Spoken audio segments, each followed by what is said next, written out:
la palabra. Hola, buenas tardes.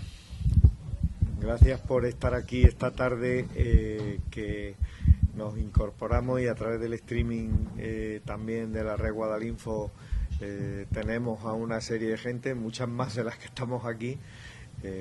150 personas me parece que estaban siguiendo en directo en la red ahora mismo este evento, y me imagino que seguirán subiendo, aparte de la gente que en las redes sociales, en Twitter por ejemplo, con el hashtag Café Conciencia, nos están siguiendo. Así es que buenas tardes.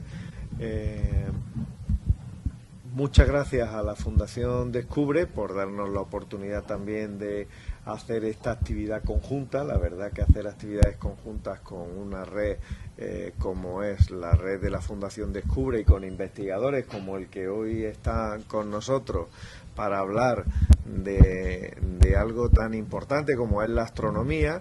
Desde luego, para los que somos absolutamente ajenos a la materia, estamos dispuestos a aprender todo lo que haga falta, y decir que me toca decir como responsable del consorcio y de la red Guadalinfo varias cosas que quiero dejar hoy para empezar sobre la mesa, ¿no?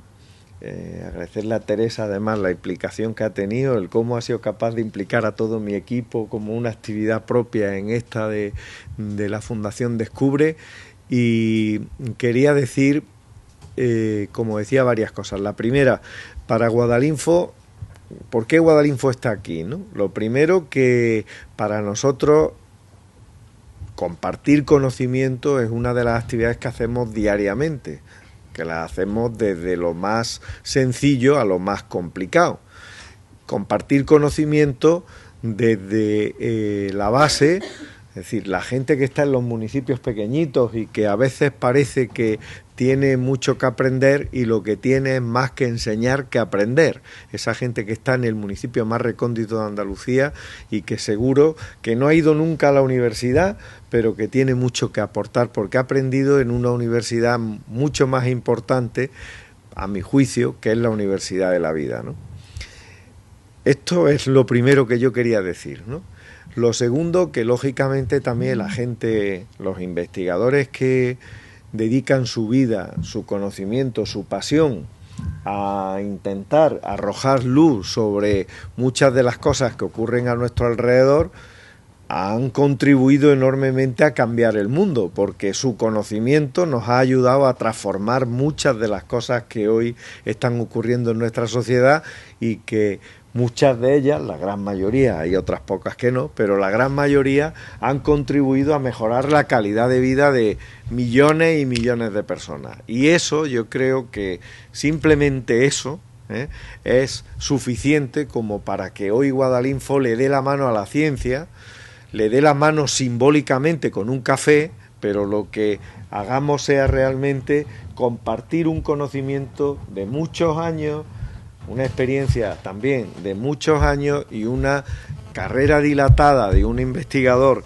como el que nos acompaña hoy, y que de alguna forma nos sirva para que Emilio Alfaro Navarro nos deleite, porque yo creo que esta mesa es para deleitarnos, sobre si puede la astronomía hacerte ligar más.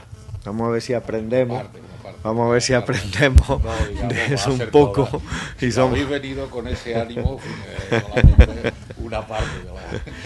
Me imagino que como buen comunicador, porque la ciencia también necesita comunicarse, ha sido algo que ha utilizado para intentar enganchar a la gente en una materia que no todo el mundo está dispuesta a engancharse. Pero bueno, el hecho de que ya tengamos ahí en la red Guadalinfo a 100 y pico personas intentando aprender a ligar a través de la astronomía, en mis tiempos se hacía de una manera muy sencilla, pero no voy a meter la pata.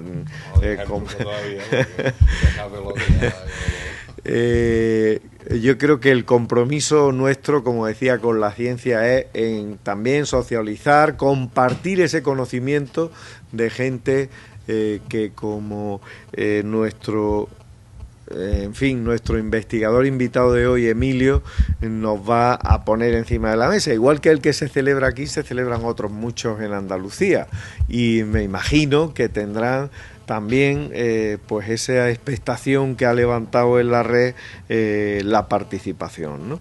Yo vengo de Córdoba esta mañana.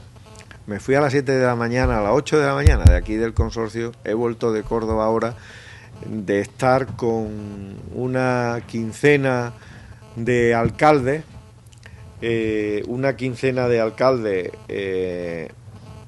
toda Andalucía occidental, que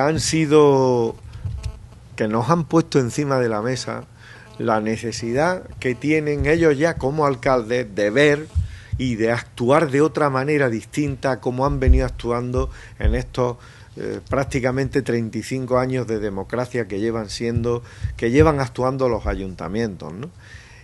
Estamos en una época que los políticos están muy denostados, muy criticados y demás, ¿no?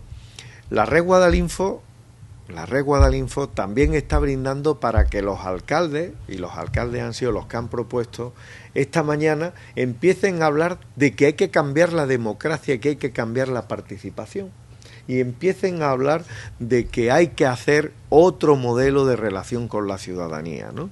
¿Por qué lo digo en este Café Conciencia? Porque este Café Conciencia es también un botón de muestra de lo que queremos hacer, que es compartir cosas que puedan transformar la sociedad. A veces a alguien le puede parecer muy frívolo el título con el que nos despachamos hoy, ¿no? Y evidentemente, leído literalmente, puede ser muy frívolo, pero detrás de esto lo que se esconde, creo, es una investigación acerca me imagino que de muchos años, sobre todo de lo que el Instituto de Astrofísica de Andalucía ha podido hacer, ¿no? Una investigación de muchos años ligada a la mejora de nuestra calidad de vida y ligada a la mejora también de las posibilidades y las oportunidades que puede ofrecer la ciencia para la humanidad, ¿no? Guadalinfo quiere estar implicado en esto, en esa transformación, lo que hablábamos esta mañana con los alcaldes, ¿no? Que quieren transformar esa forma de relacionarse con los ciudadanos. Pues Guadalinfo también quiere transformar la forma que los ciudadanos acceden al conocimiento científico, ponérselo mucho más cerca, que no es una cuestión de élite, ni de élite política, lo que hablábamos esta mañana, ni de élites de la investigación. No nos gustan las élites, nos gustan el pueblo llano, nos gusta la gente que se enfrenta al conocimiento de la ciencia con cosas sencillas. Por eso hoy traemos una cosa sencilla. A Emilio yo le doy las gracias que lo haya traducido en lenguaje muy cotidiano para enganchar sobre todo a los más jóvenes, ¿no? Pero porque los mayores no necesitamos esas técnicas. ¿Eh? Ya tenéis experiencia, no hace falta ya el crear más. Entonces, lo que decía, nuestro compromiso es por acercar ese conocimiento también a la gente sencilla, a la gente que está en nuestros pueblos, en nuestras ciudades, que está en los centros Guadalinfo. Y por eso hemos creído desde el primer día que esta actividad era una actividad para Guadalinfo muy, muy interesante. Así es que a mí no me queda ya más que decir, porque además soy el que menos tiene que decir en todo esto, y le voy a pasar la palabra a Teresa, que le agradezco que esté aquí con nosotros, que desde aquel primer día que nos vimos para colaborar juntos, pues ya empiezan a fructificar aquellas actividades que empezamos a pesar de la crisis económica y de las dificultades económicas que todos tenemos, pues estamos hoy aquí y estamos intentando avanzar juntos, ¿no? Así es que gracias, Teresa, por estar con nosotros, y te paso la palabra. Pues yo tengo la suerte de presentar hoy a Emilio Alfaro. Hace 5 años hablar de astronomía era una cosa muy extraña, era muy inhabitual oír hablar de astronomía, y menos en un medio de comunicación. Pero en el 2009 se celebró el Año Internacional de la Astronomía, y fue precisamente Emilio Alfaro, que además de ser astrónomo del Instituto de Astrofísica de Granada, es presidente de la Sociedad Española de Astronomía, quien tuvo más que ver en que eso se hiciera en nuestro país. tuvo que trabajar intensamente con gente, mucha gente de aquí de Granada, trabajaron intensamente y, entre otras cosas, consiguieron que nosotros, la Fundación Descubre, nos animáramos y creáramos una exposición de astronomía que ha visitado ya cerca de 90 pueblos de Andalucía, entre pueblos y ciudades, y que ha sido vista por más de 2 millones de personas ya. Solo esa herencia ya era suficientemente interesante. Cuando empezamos a hablar hace meses, que ya hace como 6 o 7 meses que empezamos a preparar estos cafés, y nos comentaron que había un grupo en concreto de Jaén que tenía mucho interés en temas de astronomía, y pensamos que había que hacer un café especial, el nombre era de consenso. Todos queríamos que viniese Emilio, y afortunadamente Emilio también quiso venir, como siempre quiere venir a todo lo que le proponemos. Una persona muy implicada con la divulgación de la ciencia, con acercar la ciencia a la sociedad, a la calle, y hacerla entendible y próxima. De todas formas, como lo vais a disfrutar en su vertiente divulgadora, yo os voy a contar algunas cosas para que sepáis quién está detrás de esta cara amable y esta charla tan entretenida. Emilio Alfaro es astrofísico. Nació en Sevilla, se licenció en física en la Universidad de Sevilla, hizo los estudios de doctorado en el Instituto de Astronomía de Basilea y en el Instituto de Astrofísica de Andalucía. Aquí defendió su tesis en la Universidad de Granada. Por tanto, muy vinculado a Granada, y un andaluz muy andaluz. Fue contratado por la Universidad de Cádiz, donde impartió clases durante 6 años. Ya se hizo profesor titular de Ciencias de la Tierra, Astronomía y Astrofísica en 1986. En el 87 volvió al Consejo Superior de Investigaciones Científicas y en el 92 se incorpora a la Boston University. Actualmente colabora con diferentes universidades y centros de investigación en más de 10 países.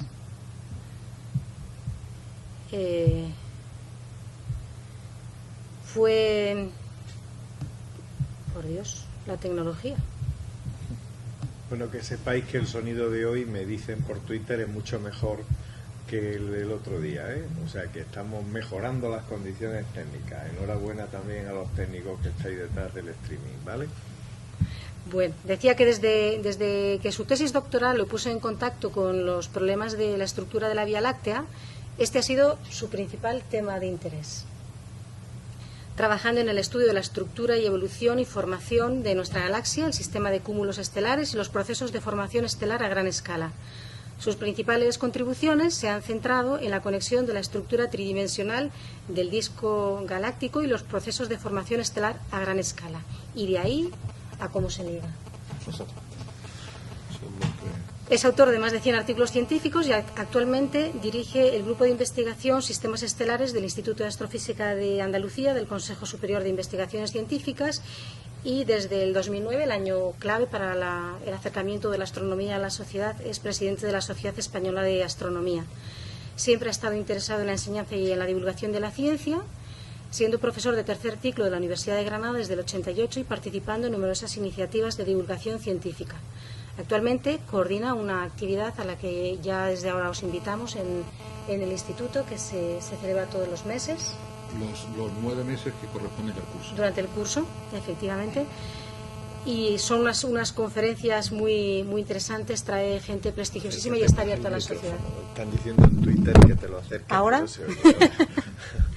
Bueno, a tiempo para recordar que en los últimos jueves de cada mes. Jueves de cada mes. Desde octubre empezamos el último jueves, no recuerdo ahora mismo qué día era, el último jueves, y la próxima la tenemos el último jueves de noviembre.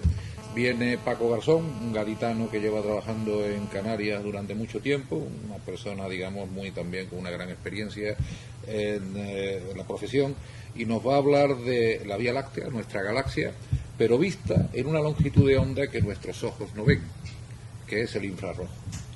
Y, digamos, nos ofrece un espectáculo completamente diferente y nos ofrece algo que, digamos, no solamente es el espectáculo, es lo que aprendemos de ese espectáculo. Y se llama entonces Nuestra Galaxia en el Infrarrojo. De manera que os invito a todos los que estáis aquí y a todos los que estáis, digamos, en frente de vuestra pantalla del ordenador, pero podéis acercaros. Son a las 7 de la tarde en el Instituto de Astrofísica de Andalucía, que, como sabéis, está ahí en el Camino Bajo de Huelva. Todos los jueves, a final de mes, quien le apetezca saber más de astronomía. Emilio les invita. Y allí nos veremos. Sí, muy bien. Pues agradecer a los dos compañeros que he tenido aquí en la mesa, en primer lugar por la hospitalidad de traerme aquí. No conocía el consorcio y la verdad, desde que he llegado me he sentido francamente a gusto, como si hubiera conocido esto desde hace mucho tiempo, y a Teresa por haberme invitado a participar en esta actividad y porque, como ya ella dice, nos conocemos desde hace 2 o 3 años y hemos empezado a intentar trabajar y hacer cosas juntos desde ese momento. Es verdad que Teresa, pues desde que entró en Descubre, ha removido a muchísimos científicos, no solamente astrónomos, a que participemos en algo en lo que a mí, no, como ella bien decía, no necesito muchas palabras para convencerme, que es la idea de que la ciencia es algo muy atractivo, totalmente atractivo. Es decir, no es algo que sea algo ni pesado, ni difícil de entender, ni solamente para unos pocos. Ciencia es una cuestión de preguntarse cómo es el universo que te rodea y de intentar dar respuesta. Algo que estoy seguro que todos los que estáis aquí sentados habéis hecho alguna vez. Hay un método que es lo que hace que sea una respuesta científica o no, que es lo que se llama el método científico, que es la manera que tenemos nosotros para verificar si la respuesta que estamos dando es correcta o no. Esa manera de, digamos, preguntarnos a nosotros mismos, oye, ¿esto que yo estoy diciendo para explicar esto tiene sentido o no tiene sentido? Tenemos unos mecanismos de control de nuestras propias explicaciones y eso sencillamente es la ciencia. Algo completamente alejado de la magia. La magia no intenta nunca explicarse las relaciones causales, la causa y el efecto. Fijaos bien que muchas veces me dicen a mí la gente que vivimos en una sociedad científica, lo digo, mentira. Vivimos en una sociedad cada vez más tecnológica, que, como decía un célebre escritor de divulgación, Arthur C. Clarke, una tecnología suficientemente sofisticada es indistinguible de la magia. Fijaos bien, cuando uno entra en una casa hoy en día, le da, y si ya tiene una casa domótica, le da un botón, se le enciende la calefacción en las habitaciones, te la pone a la temperatura que quieres calentarte un café, pones la leche en un microondas, le das un botón, en 10 segundos o en 30 segundos tienes la leche caliente. Es decir, tenemos una tecnología que cualquier persona que viviera hace 40 años consideraría que es pura y absoluta magia. Pero, ¿alguien se ha preguntado cómo funciona un microondas? ¿Alguien se ha preguntado por qué cada vez que yo enciendo la televisión me puedo estar conectando con un hecho, con un evento, con un partido de fútbol que está sucediendo a 5.000 kilómetros de distancia? En la mayoría de los casos nos conformamos con que nuestros deseos se cumplan. Le damos al botón, ¡plam!, y ahora tenemos el botoncito aquí y decimos, no, este no me gusta, hoy voy a ver esto. Es decir, vive una sociedad en la que tenemos tal cantidad de tecnología a nuestro alrededor, lo que hay entre nuestros deseos y la satisfacción de nuestros deseos, el tiempo es tan corto que ya vivimos completamente imbuidos en eso. Pero eso no es ciencia. Ciencia es preguntarte e intentar darte una respuesta de por qué está pasando eso, de por qué ese universo tan cambiante. Aquí veo señores que ya, como yo, somos bastante veteranos en esto de vivir y que hemos pasado por diferentes tipos de tecnología. Todos hemos tenido que calentarnos con una copa del brasero, bueno, así se llamaba en Sevilla, la copa del brasero con el Cisco Picón. Hoy en día tenemos unas calefacciones que las pones y eres capaz de controlar qué temperaturas quieres en la habitación y que no te suba 1 grado. Desde la copa de picón hasta eso, la tecnología ha variado muchísimo y el acceso a la tecnología por parte de la sociedad muchísimo. Pero, ¿eso implica que somos más científicos? En la mayoría de los casos no. Pero este tipo de reuniones, yo lo que me gusta de este tipo de reuniones y de las reuniones que llevamos 14 años generando en el Instituto de Astrofísica de Andalucía, donde ya hay un grupo de personas también de diferentes edades y profesiones que vienen continuamente, que son asiduos, es un grupo de discusión, un grupo donde la gente no tiene miedo a preguntar lo que no sabe y a decir claramente cuál es la mejor explicación que tiene para lo que está viendo, para lo que nosotros le estamos contando. Es decir, un grupo que lo que quiere es hablar de ciencia y hablar en un lenguaje científico, lo cual no quiere decir que no tenga que ser un lenguaje llano. Bueno, y dicho esto como introducción, volvamos al título de mi charla. Pero también, como los buenos contadores de cuentos, nos vamos a hacer contar, digamos, la parte más importante del problema al principio. Así que voy a empezar primero con otra parte bastante interesante. Cuando me dijeron, bueno, Emilio, das una pequeña introducción y después entramos en un debate. Pues yo me planteé, a ver, si a mí me tuvieran que contar la astronomía en 10 minutos, ¿qué me gustaría que me contara? El hecho fundamental de la astronomía, ¿no? Es como decir esto, a ver, ¿tú qué quieres? Lo quiero, lo importante, no me vaya a contar una tontería, cuéntame lo que es fundamental dentro de la astronomía. Y si quitamos la propia formación del universo, es decir, como un todo, lo que se llama cosmología, cómo se formó ese universo que vivimos, yo creo que el mecanismo más fundamental que existe en la astronomía es cómo se forman las estrellas. Imaginaos, y voy a dar aquí a... Imaginaos un mundo en el que no hubiera estrellas. Bueno, para empezar, ¿qué pasaría? Las noches serían oscuras, por lo tanto, muy poquita gente aficionada a la astronomía. Ya tendríamos que haber inventado las luces y puesto de esto, pero ya, digamos, la afición a la astronomía, poquita. Pero bueno, es que el Sol es una estrella. No tendríamos el Sol. ¿Qué fuente de energía habríamos tenido? Pero es que si os ponéis a pensar, y si alguno no es, digamos, un gran aficionado a la astronomía, yo os lo cuento, los elementos químicos de los que forman parte nuestra Tierra, nosotros mismos y el universo que conocemos, todos los elementos químicos, excepto 4, los 4 que tienen el número atómico más pequeño, los que son más simples, los que se pueden hacer con el menor número de partículas, los que pesan menos, el hidrógeno, el helio, el litio y el berilio la verdad es que ni lo tenemos ahí porque hay que decirlo, pero la verdad hidrógeno y helio, eso es lo único que el Big Bang, la formación del universo, es capaz de explicar. El resto de los 100 y pico elementos químicos que forman la tabla periódica se forman dentro de las estrellas.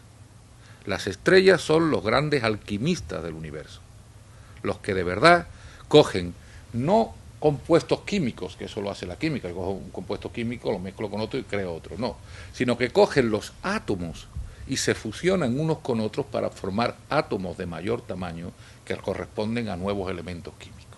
Así que es que si no tuviéramos estrellas, ni tan siquiera existiríamos nosotros. Es más, el universo sería un mundo muy aburrido con 4 elementos químicos. Y ya veríamos qué pasaría. La pregunta, como podéis ver, es absurda, pero nos hace pensar, nos pone a ver qué pasaría si eso sucede. Y dicho ya esta butad, vamos a ver cómo funciona entonces ese mecanismo tan maravilloso que es el de formar una estrella.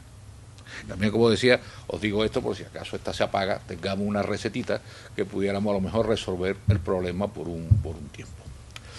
Bien, esto que veis aquí sería, bueno, no veis nada porque, a ver, esto sería lo que veríamos en un universo, digamos, tan aburrido como un universo sin estrellas. Pero fijaos bien, hay otra cosa que también quiero contaros acerca del universo. Ahí se tiene que ver negro. Veo ahí alguna cara rara, no sé, pero ahí se tiene que ver negro. Yo he hablado antes de la formación del universo. Y he hablado antes de las estrellas como la parte fundamental de ese universo que interactúa con nosotros. Pero es que, fijaos bien, la astronomía es casi la ciencia de lo totalmente desconocido. Y me explico. Si sumamos toda la masa que hay en el universo, nos encontramos que la materia que forma las estrellas y que forma todo este universo que nosotros conocemos, la Tierra, nosotros mismos, las vacas, el césped, los naranjos, el cielo, todos esos elementos químicos, toda esa masa, solo representan un 4% del total de la masa del universo. un 21% es algo que todavía no tenemos ni idea de lo que es, y nada más que sabemos algunas pocas propiedades, que la hemos llamado materia oscura. Pero es que ya el 75% restante ya es para reírse. Es algo que acabamos hace unos 15 años de ver que existe y que la llamamos energía oscura. Es decir, que resulta que nuestro universo está compuesto por algo que un 75% energía oscura, un 21% materia oscura y el 4% es la materia que normalmente vemos. Tenemos que descubrir cómo en nuestro universo, observando solamente, bueno, si pudiéramos observar ese 4% completamente, observando una porción de ese 4% de materia bariónica, se llama, porque los bariones son los elementos básicos que conforman los átomos de nuestro cuerpo. Esa materia que es la que estamos acostumbrados a tratar. Pues fijaos bien entonces la magnitud también del problema que abordamos. A partir de cómo se comporta esa materia que vemos brillar, esa materia luminosa, tenemos que descubrir la naturaleza de la materia oscura y la naturaleza de esa energía oscura, que no tenemos ahora mismo ni idea. ¿Quiere decir que no se han tenido ideas de explicarlo? Yo conozco más de 200 teorías para explicar Conozco quiere decir que he visto que existen, no que me las haya estudiado. 200 teorías para explicar lo que es la materia oscura y no sé cuántas más para explicar lo que es la energía oscura. Pero los científicos, hasta que no son capaces esas teorías de predecir algo que somos nosotros capaces de medir, no le podemos dar pábulo. Por ahora son simplemente teorías especulativas que hasta que no podamos comprobar si tienen visos de realidad no la podemos aceptar. Y en esas estamos. Entonces, como ya has hablado de la formación del universo, os voy a poner ahí, que no sé si se verá bien, pero lo vamos a intentar. Se ve muy mal porque hay mucha luz. Ahí os estoy poniendo, para que vean cómo se forma el universo. Es decir, cómo precisamente la materia fundamental del universo, que sería la materia oscura, va formando unos pequeños, no sé si ya vais viendo algo. Ya cuando se están cambiando ahí de color, vais viendo que al principio de una especie de nada se van creando unas estructuras por la gravedad, simplemente por la gravedad, por la atracción gravitatoria, se van creando unas estructuras que van formando como unos filamentos con unos nodos. Los colores que son más brillantes, los colores que son amarillos, representan acumulación de masa, el lugar donde, digamos, hay mucha más masa. ¿De acuerdo? Y esas especies que, fijaos bien, parecen como neuronas, con unos centros y después unas conexiones entre unas y otras, esa es la estructura básica de nuestro universo a gran escala. ¿Cuál es una de las características? Fijaos bien, ahí hay un punto en el centro que está, digamos, atrayendo, tiene más masa que los demás, tiene por lo tanto más gravedad y están cayendo otras masas que estaban libres, están cayendo hacia su centro. Entonces, ese nodo está creciendo más rápidamente. Una de las características que tiene este universo que os estoy poniendo ahí, cómo se forma, es que es fractal. Es decir, esta es una palabra que suena muy bonito, pero que tiene una explicación muy fácil. Yo no sabría deciros, viendo eso, qué tamaño es el que estamos viendo. Cualquier tamaño que cojamos, la estructura es la misma. Eso es lo que es fractal. Por ejemplo, una línea de costa. Imaginaos una línea de playa. Bueno, cuando uno ve una línea de playa en el mapa, uno ve una raya así quebrada para arriba y para abajo. Si tú no miras la escala del mapa, tú no sabes qué es la distancia a la que estás viendo. Cambias la escala del mapa y la pones más pequeña. Y ves lo mismo, una serie de líneas rayadas. O sea, es lo que se llama una estructura independiente de la escala. Yo veo a una persona humana y digo, hombre, pues entre 1,50 y 2,50. Es decir, ahí yo sé dónde me estoy moviendo. Por eso en muchos casos ponemos la foto de una persona al lado de un telescopio a ver el tamaño del telescopio, o ver el tamaño o ver el tamaño de una montaña, o ver el tamaño de un árbol. ¿Por qué? Porque tenemos una idea de que una persona humana anda entre ese rango de... Esto no. Yo no sé si eso mide un megaparsec o mide el universo entero. La estructura es exactamente la misma. Y esta especie de pelotitas que estáis ahí viendo, no las vemos. Esto es uno de los mejores programas de ordenador que nos dice cómo funciona nuestro universo. Porque eso que estáis viendo ahí, esas acumulaciones, son precisamente materia oscura. Materia oscura dentro de un potencial, dentro, digamos, y atraído y mezclado con esa energía oscura. Entonces, cuando metemos esos dos ingredientes, ahí vemos cómo es la estructura global de nuestro universo. Y la materia que nosotros vemos, lo que sabemos es que la sigue, la acompaña. Nuestra materia luminosa sí va a estar asociada a esos flecos, a esos filamentos y a esos nodos, pero lo que yo he puesto ahí, el programa y por lo tanto cómo las partículas que ahí se estaban moviendo eran partículas de materia oscura. Y dicho esto, ya tenemos una idea de cómo se formó nuestro universo.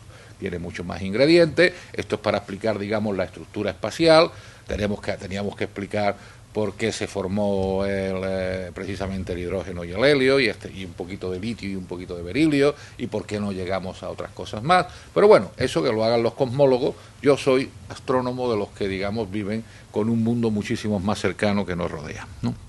Entonces, como aquí habéis venido a aprender astrofísica en poco tiempo, la siguiente transparencia es la respuesta. Voy a dar la astrofísica en una transparencia. Una vez que ya hemos visto cómo se forma el universo y qué estructura es la que podemos tener en el universo, ya os digo que la parte fundamental es, a partir de ese gas, que ahora veremos también algunas propiedades de ese gas, que como ya os he dicho va a estar principalmente formado por hidrógeno y helio, un 75% de hidrógeno, un 24% de helio y un 1% con todos los elementos químicos que queráis ponerle, pero al principio solamente litio y berilio. Esa es la estructura del gas de nuestro universo, esa es la estructura fundamental, la composición del gas, a partir de las cuales formamos las estrellas. Pues tenemos ahí un gas que ya se ha formado, está dentro de nuestro universo, es esos átomos que se han formado en el primer Big Bang, y los tenemos ahí. Claro, estos tienen, como las nubes, lo veis moviéndose, entonces cambian de estructuras y hay puntos en los que hay una mayor densidad y por lo tanto una mayor masa, y eso atrae a los puntos que están a su alrededor. ¿De acuerdo? Cuando ese punto, esa especie de perturbación, esa singularidad, ese punto que en un momento determinado ha tenido más masa de una forma aleatoria que sus alrededores, se convierte en un centro de atracción donde todas las demás masas se van pegando. Cuando tú tienes mucha masa, cuando tienes una gran masa de gas, la propia gravedad, su propia gravedad, tiende a comprimir la pelota. Cuando esa compresión es extremadamente grande, las temperaturas y las presiones en su interior son enormes. Y entonces se produce el milagro. Se produce el milagro que todos los días nuestro Sol hace ahí, que es dos átomos de hidrógeno se fusionan, están tan juntos, están tan apretados y están a tan alta temperatura que sus núcleos se fusionan y me forman un átomo de helio y pierden una pequeñita masa. Esa pequeñita masa se convierte en energía. Se convierte en energía con un factor de conversión tremendo. ¿Acordáis de la ecuación energía es igual a mc cuadrado, la famosa? Pues esa sí se convierte. La energía que yo obtengo es igual a la masa de esa que tengo en cada proceso de fusión por la velocidad de la luz al cuadrado. Y eso es lo que hace nuestro Sol desde hace 5.000 millones de años y esperamos que lo siga haciendo otros 5.000 millones de años más. Eso exactamente. Producir eso continuamente, coger dos átomos de hidrógeno, formarme uno de helio y mandarme energía. ¿Qué pasa? La estrella entonces tiene un proceso en el que nace, evolucionan y mueren. Y además las estrellas sabemos perfectamente, es la teoría que mejor tenemos los astrónomos, sabemos perfectamente cómo van a morir simplemente sabiendo con la masa que nacen. La masa con la que nace una estrella es lo que va a dirimir completamente su destino.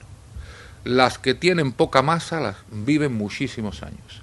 Las que tienen mucha masa y nacen muy gorditas mueren muy rápido. Eso sí, montan un espectáculo maravilloso. Te crean las grandísimas explosiones de supernova y es una de las cosas más peculiares. Entonces, fijaos bien, todas las estrellas al final mueren, nuestro Sol morirá. nuestro Sol morirá. Y todos los gases que lo han formado, ya con todos los procesos químicos que han tenido, perdón, los procesos de fusión nuclear que han tenido lugar en su interior, se habrán otra vez expelido y habrán enriquecido en nuevos elementos químicos el medio interestelar donde ellas viven. Entonces es un proceso donde yo tengo una estrella y posteriormente, como veis ahí, tengo gas y polvo. De una formo la otra y la muerte de la otra me genera de nuevo un gas que es cada vez más enriquecido en elementos químicos más pesados. Y ahí formo oro en las explosiones de supernova. Aquí os enseño una imagen. Bueno, aquí os decía, las leyes de la física que me ligan esto. La gravitación, para que esto precisamente, digamos, se forme el colapso de la nube y se generen en el interior estas grandes presiones y temperaturas.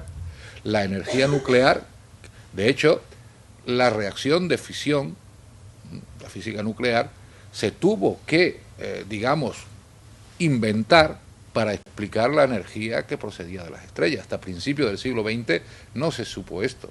La primera explicación, la primera ecuación, digamos, que te daba la fisión nuclear, fue por Fowler, fue premio Nobel, para explicar la energía que provenía de las estrellas y para explicar por qué las estrellas vivían tanto tiempo. Porque con la energía propia de la contracción no era posible explicar que el Sol llevara viviendo 5.000 millones de años. Entonces, esta es la parte fundamental. El gas y el polvo lo transforma en estrella por gravitación, la energía nuclear en su centro produce la energía, y la energía es simplemente radiación electromagnética, es decir, es luz y calor, luz y energía. Y eso me sale a través, desde el centro donde se produce, a través de todas las capas gaseosas de la estrella, hasta que nos llega a nosotros y nos calienta y nos pone moreno y nos da alegría cuando sale y nos forma el arco iris y nos produce pues toda esta legión de vida que tenemos a nuestro alrededor y cuya fuente principal de energía es precisamente esa estrella más cercana que tenemos. Bien, aquí tenéis una zona, se ve muy mal, pero es una nube de gas donde se ve cómo se forman las estrellas y cómo, digamos, la luz que emiten las estrellas interactúan con el gas que tienen a su alrededor y producen diferentes formas de ver la luz. Hay una ionización, o sea, hay átomos que pierden el último electrón y entonces se produce un efecto casi de fluorescencia. Hay otro caso en que se refleja en el resto, entonces vemos una luz diferente, pero esta es una zona de formación estelar. Y esto que os enseño aquí son maneras de morir, espectaculares todas, esto en estos casos son todas explosiones de supernova. Las estrellas que son 8 veces más gordas que el Sol explotan así como una supernova, en un maravilloso fuego artificial que además enriquece al medio interestelar de elementos químicos cada vez más ricos y por lo tanto crea una química bastante interesante. Mientras que las estrellas más bajitas como las nuestras, pues viven mucho tiempo y después una pequeña explosioncita que también tiene cosas muy bonitas. Los que sois aficionados a la astronomía sabéis que son las nebulosas planetarias, que también tienen unas estructuras maravillosas. Bueno, entonces ya sabemos más o menos cómo formamos las estrellas. ¿Y las galaxias? Pues meta usted en un embudo. Las estrellas y el gas, póngalo usted unido por la gravitación, póngalo usted a dar vueltas para que, digamos, tengan una estructura más o menos de disco en la mayoría de los casos, y ya tenemos una galaxia. Eso es una galaxia. Una galaxia es un conjunto de 100.000 millones de estrellas, ¿vale?, con su correspondiente gas, aproximadamente un 10, un 20% de gas, de esa masa. Si tenemos 100.000 millones de estrellas, pues tenemos aproximadamente unos 100.000 millones de masas del Sol, y aproximadamente tendremos unos 10.000 millones de masa en gas. Ese equilibrio entre las estrellas, el gas, todo eso girando y atraído por la gravedad, eso es la Vía Láctea, eso es la galaxia donde nosotros vivimos.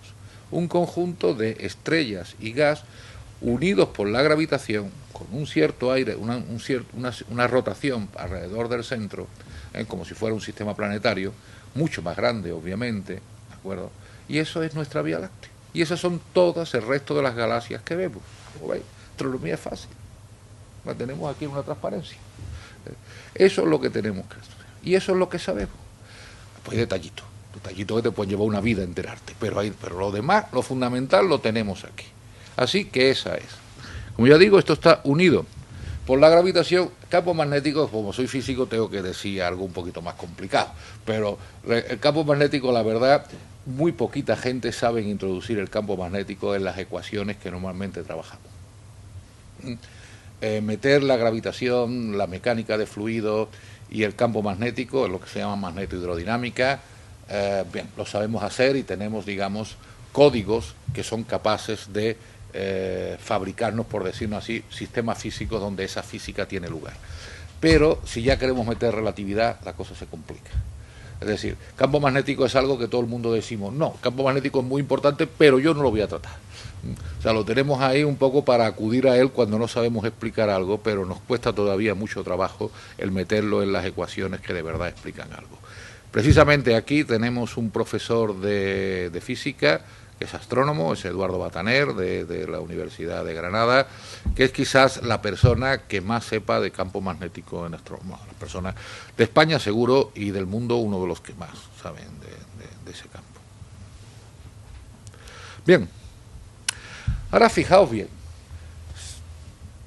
los que estáis aquí seguro sabéis la densidad del agua. La densidad del agua es 1 gramo por centímetro cúbico. Bien. Ahora os voy a preguntar, no miréis a tanto al ordenador. ¿Cuál es la densidad del cuerpo humano? ¿No os habéis preguntado nunca cuál es la densidad del cuerpo humano? Pues más o menos la del agua. En promedio, 1 gramo por centímetro cúbico. Esa es la densidad. Si calculáis vuestro volumen y dividís la masa por esto, hombre, algunos tendremos un poquito de más masa y tal, pero más o menos en promedio nos viene a salir entre 1 y 5 gramos por centímetro cúbico. ¿Y sabéis cuál es la densidad de una estrella? Pues 1 gramo por centímetro cúbico. Si lo estaba poniendo, vamos, lo estaba poniendo facilón. La cosa iba ya de rodado. Efectivamente, la densidad media de una estrella es 1 gramo por centímetro cúbico. Pero, ¿sabéis cuál es la densidad de las nubes de gas de las que se forman las estrellas? 10 elevado a menos 20 la densidad del agua. Me explico. Sería dividir 1 por un 1 seguido de 20 ceros.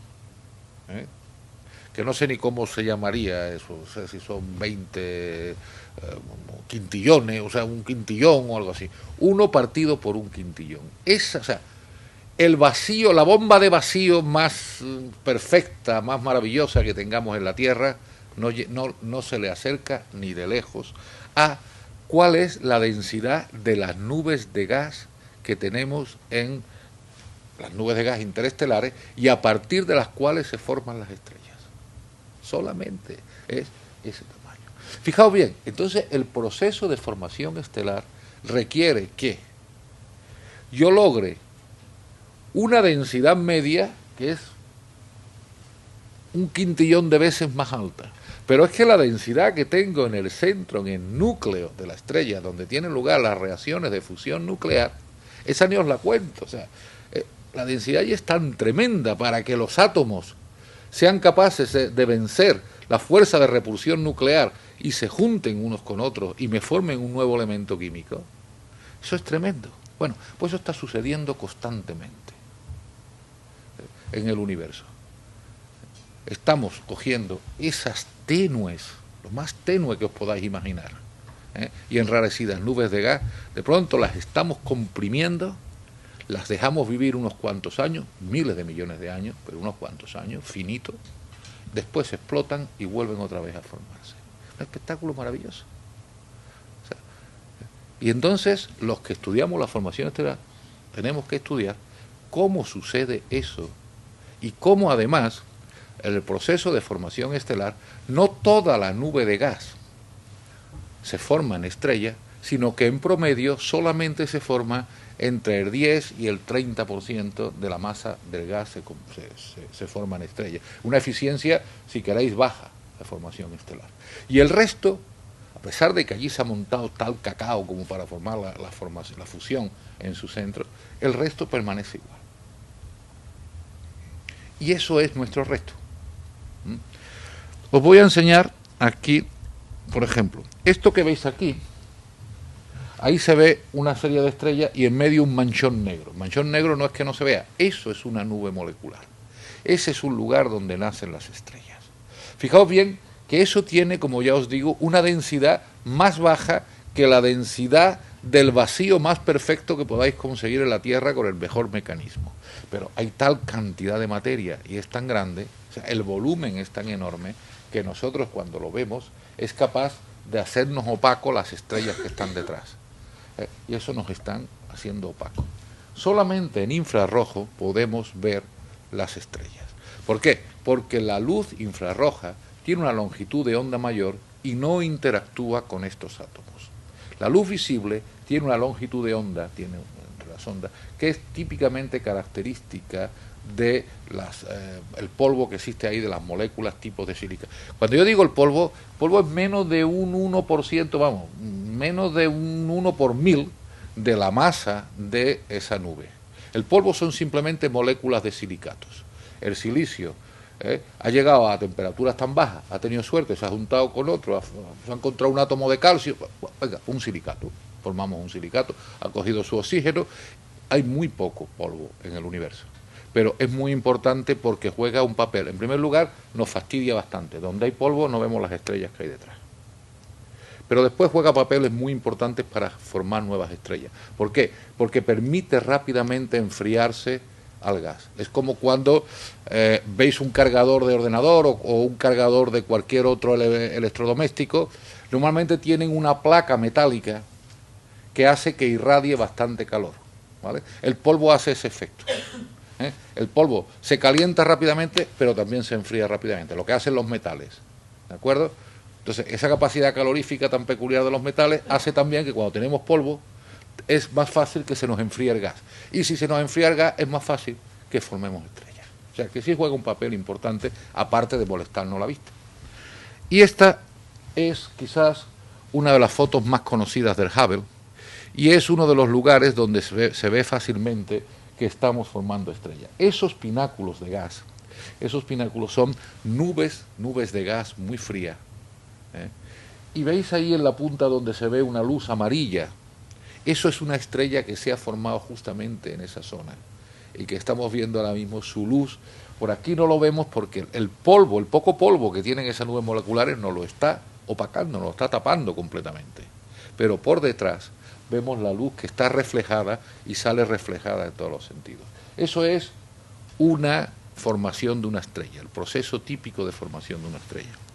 Aquí tenéis otro lugar donde en la nube de gas donde se han formado las estrellas, la propia radiación de las estrellas me ha quitado al gas de en medio en mi línea de vida. Y fijaos bien que es casi una geoda. ¿Veis cómo el gas está rodeando y en medio tenemos esa especie de joyero, ¿no?, con los diamantes brillando? Es como un cristal de cuarzo, en el que le habéis pegado el corte y así veis que se forman las estrellas.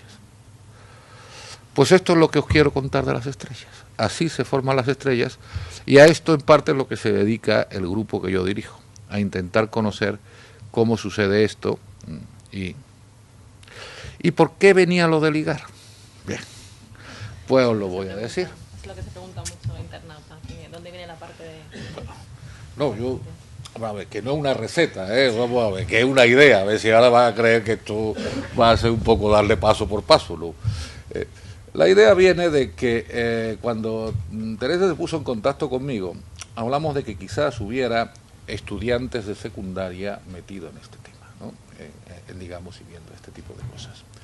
A mí había un anuncio en televisión, hará unos 10 años o algo así, en que salían unos estudiantes de secundaria estudiando física, con un libro de física así abierto, y después tenían, me parece que era un Playboy o en fin, algo así parecido y tal, no sé, no me acuerdo ni de qué era. Pero a mí me daba un coraje tremendo, ¿no?, aquello, ¿no?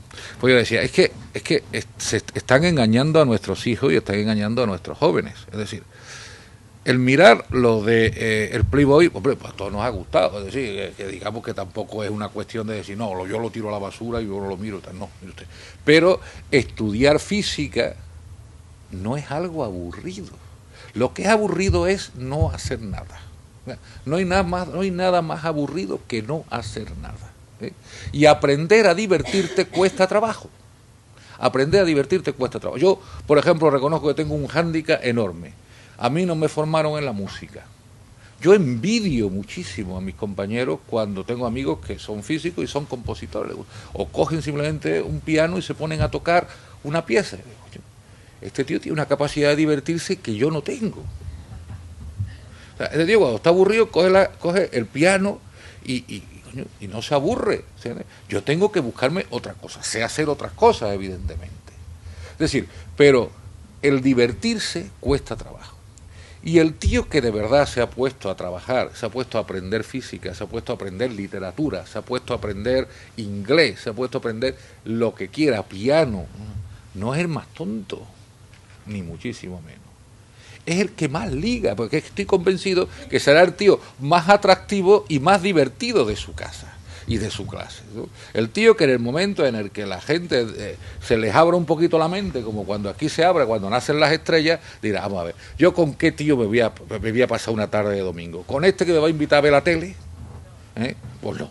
Pues voy a pasar con este que igual a lo mejor me lleva a esquiar, o nos vamos los dos a esquiar juntos, o nos vamos. Entonces, en ese sentido. Y es que yo sería partidario de poner un premio a los buenos estudiantes que consistiera que se fueran con la novia a Hawái. O sea, darle una cosa que no fuera a decir, no, es que te vamos a dar un libro. No, un libro no. ¿Tú qué quieres hacer? ¿A ti qué te gusta? ¿Hacer surf? Pues vete a hacer surf con la novia allí. Y te vamos a dar 3.000 euros para que te vayas. A lo mejor no te puedes ir allí, pues te puedes ir a Tarifa. Con 3.000 euros te puedes ir a Tarifa perfectamente y hacer surf allí. Es decir, el tipo que verdaderamente quiere hacer algo y quiere estudiar y se plantea, por ejemplo, el mundo de la astronomía, el mundo el mundo del conocimiento del universo, la ciencia, el preguntarse cómo funcionan las cosas que yo tengo alrededor e intentar dar respuestas. El decir, ¿por qué me gusta a mí la música? ¿Cómo yo puedo crear música? Es decir, ¿cómo yo puedo escribir un libro?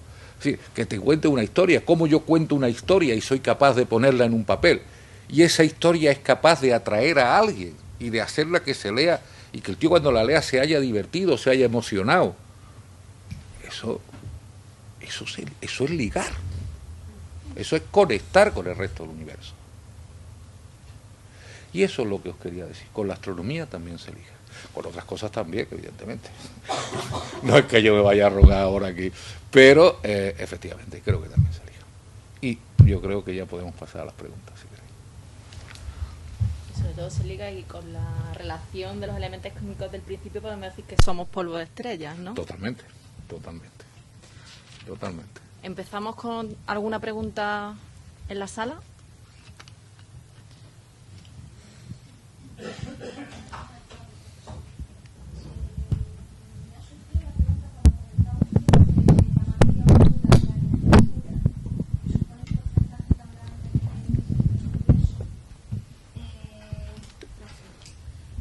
Aunque sea a nivel teórico, ¿se podría imaginar que en esa materia oscura hubiera, por decirlo de alguna manera, galaxias oscuras, planetas oscuros y en una última instancia vida oscura o incluso una humanidad oscura que de alguna manera estuviera oculta en esa materia que todavía no hemos conseguido, digamos, conocer? No sé si es una pregunta un poco loca, pero una no sé. pregunta perfectamente válida que además nos hemos hecho los astrónomos.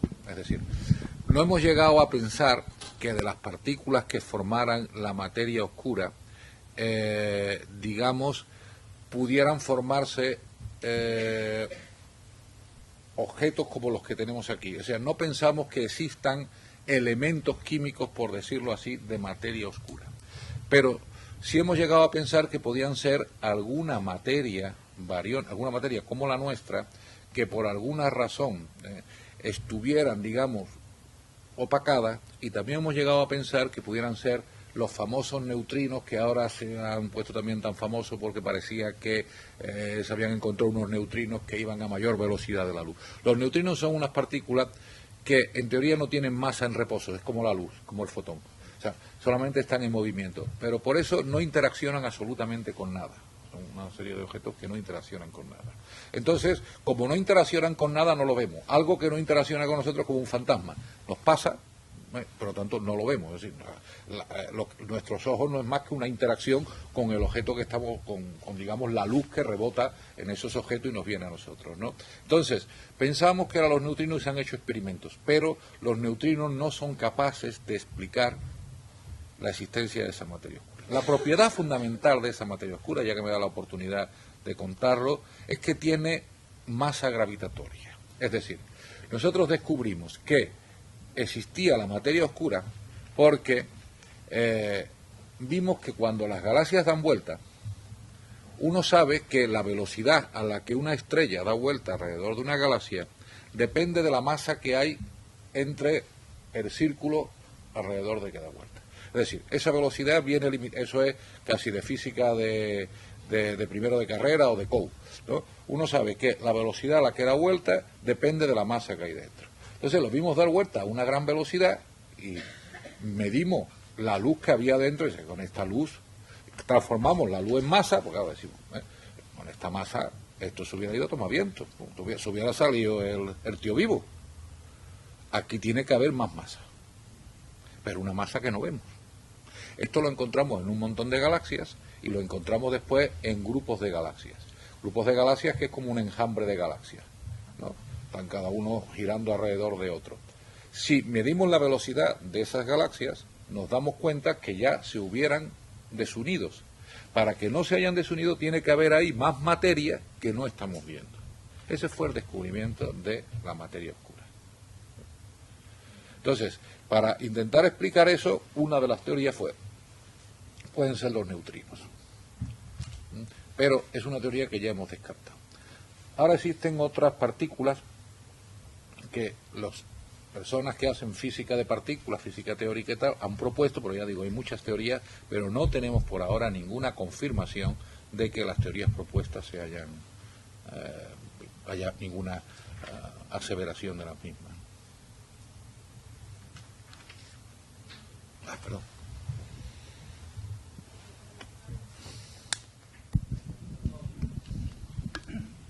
Buenas tardes y gracias por la explicación que nos ha dado tan concreta de esto. La pregunta que yo le voy a hacer, pues para usted, indiscutiblemente, es una cosa muy sencilla y muy obvia.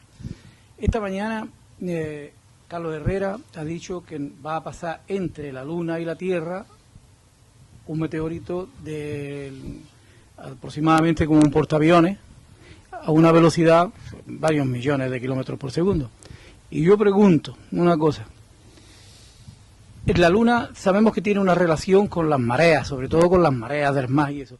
Si la va a interferir el meteorito a esa velocidad, ¿habrá repercusión una cosa con la otra? ¿Tendremos repercusión, aunque no tengamos, no roce con la Tierra ni venga por aquí cerca?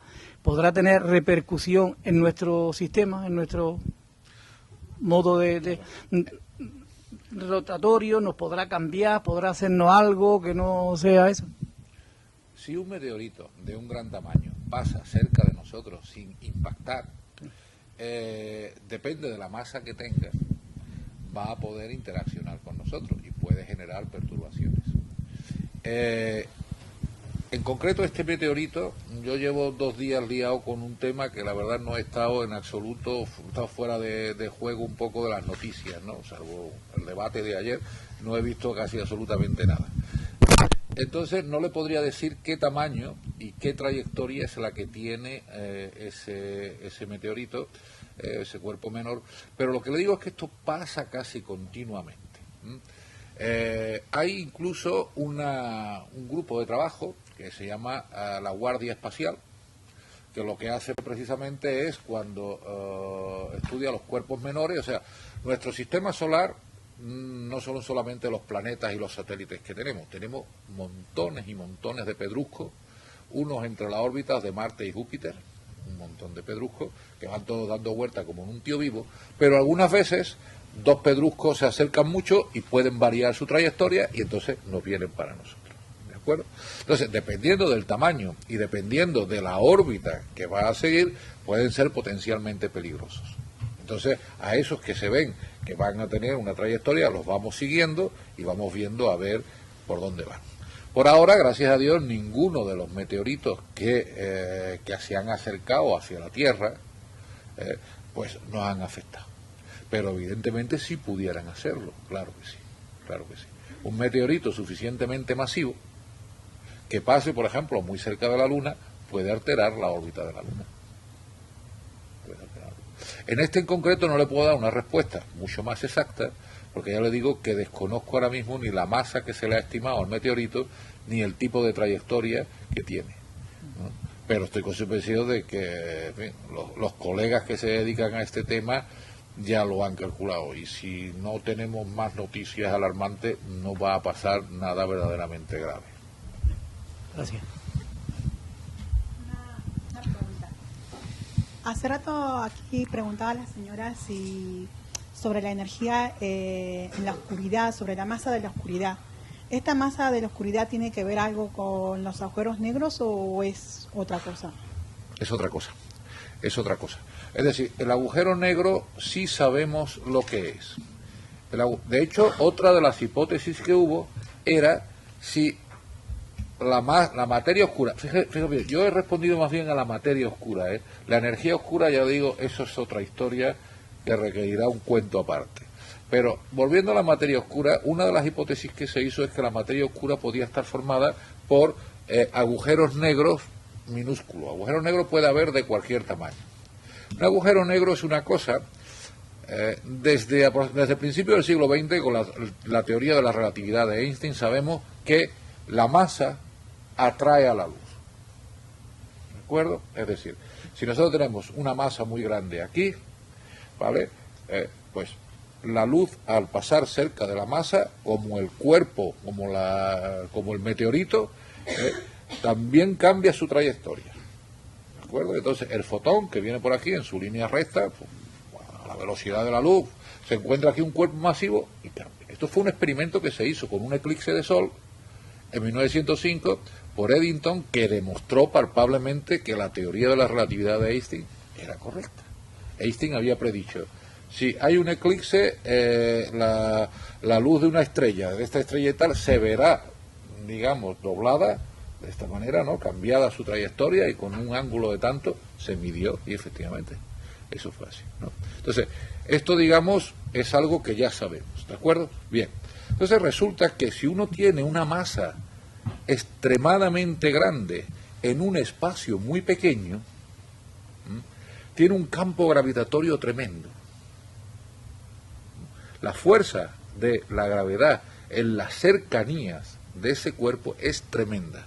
Es tan tremenda que la luz que pasa por su alrededor no nos llega a nosotros, por decirlo así, la atrae.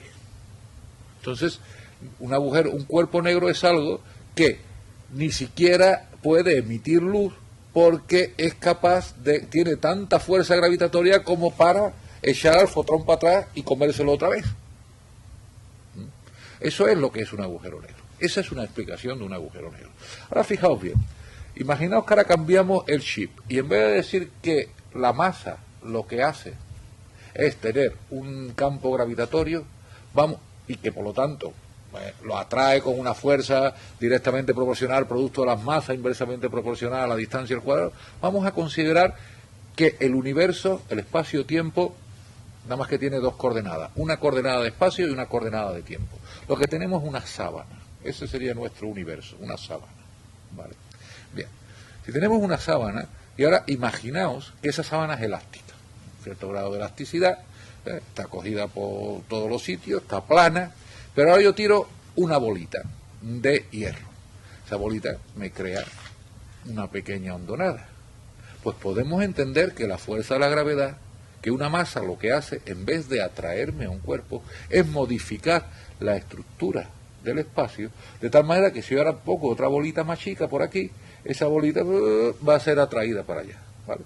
Si yo, en vez de poner una bolita, pongo una bolita chiquitita, pero que pesa como este edificio, es que la sábana me la manda completamente para abajo, ¿de acuerdo? Entonces, cualquier cosa que pase por su alrededor ya no sale. Ya tiene que tener casi una energía infinita para caer en el hoyo y salir otra vez. Eso es un agujero negro.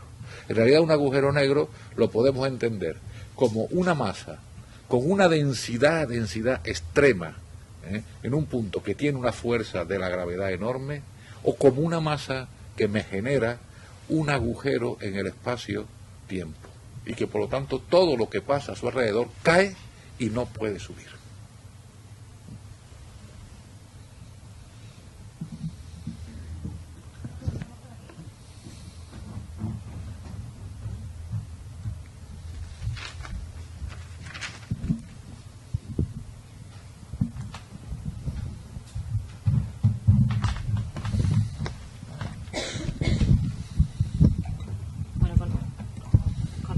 Al tema del asteroide de esta noche, que lo preguntan también varios internautas, que pasará, es el asteroide 2005 Y55, que pasará muy cerca de la Tierra esta noche sobre la medianoche, a menos distancia de la que separa la Tierra de la Luna, y tiene 400 metros de diámetro. Lo siento, pero no puedo calcular ahora mismo qué va a pasar con eso. Yo digo que lo que no sé, y sí sería bonito, es si se va a poder ver. Sí, porque la NASA ya lo está siguiendo y de hecho... Ya le digo que he estado de este tema, lo siento, sí, porque esa pregunta no la voy a responder, no la voy a poder responder puedo buscarlo. Aquí está. Pero... Hoy... Ya lo tengo.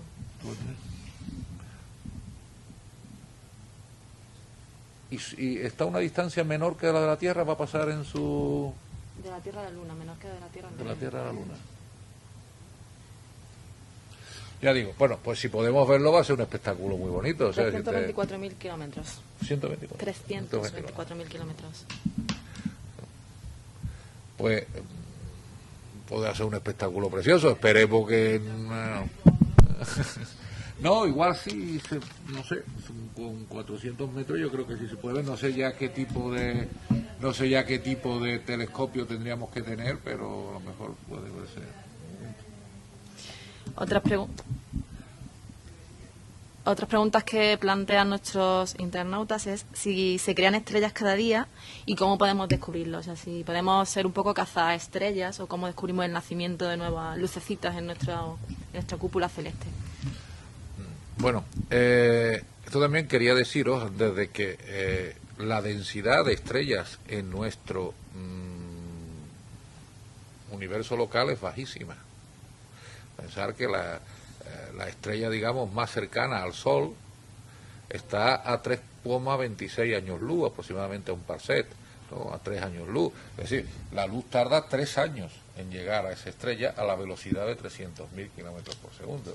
Y esa es la Próxima Centauri, ¿no? Es decir, la densidad de estrellas es también bajísima, ¿eh?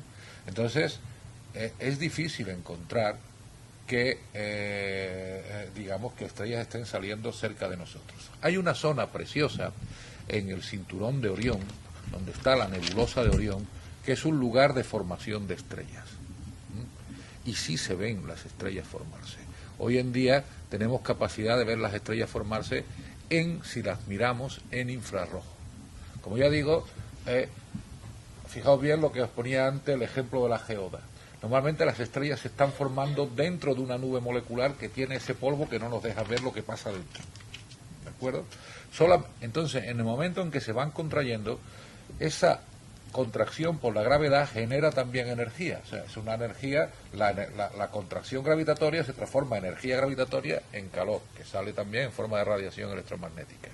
Pero claro, eso no duraría, así también emiten las estrellas luz y calor.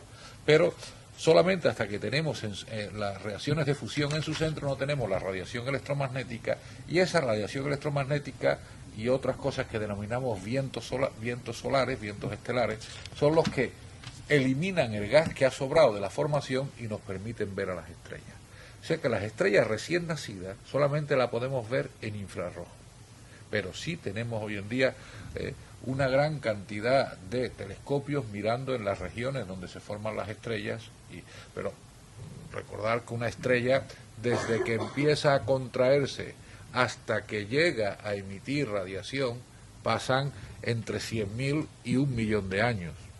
Es decir, no es una cosa que nacen como vamos, ni tan siquiera como las habas, que hay que esperar 2 meses, no, es una cosa que lleva su tiempo, no es algo que sean como unos fuegos artificiales, sino que, digamos, también llevan su tiempo, ¿no?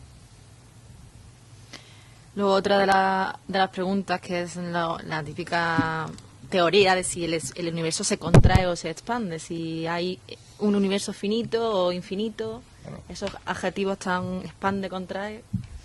Sí, estos además vienen muy a cuento porque hace un mes dieron el premio Nobel a 3 astrónomos precisamente por descubrir la aceleración del universo. A ver si lo explico esto yo de una manera que todo el mundo lo podamos entender. El Big Bang además fue un nombre despectivo que le dieron unos físicos que eran contrarios a esta teoría a precisamente a los que proponían esa gran explosión en el centro, ¿no?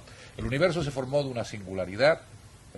Cuando digo una singularidad, no es que existiera el espacio y el tiempo. El espacio y el tiempo no existían. ¿De acuerdo? Esto ya parece un cuento de ciencia ficción, pero aquí me voy a tener que creer un poquito. El espacio y el tiempo no existían la nada. Es lo más parecido a la génesis que tenemos. Y de pronto el espacio y el tiempo empezaron a nacer. Lo que vemos nosotros, o sea, esto no era un escenario donde ocurrían las cosas. Creamos el escenario. El universo es crear el escenario y todo lo que hay dentro a la vez. Entonces, lo que ocurre cuando tiene la expansión del universo no es que se esté expandiendo, es que el espacio está creciendo. El espacio y el tiempo están creciendo. ¿De acuerdo? Bien.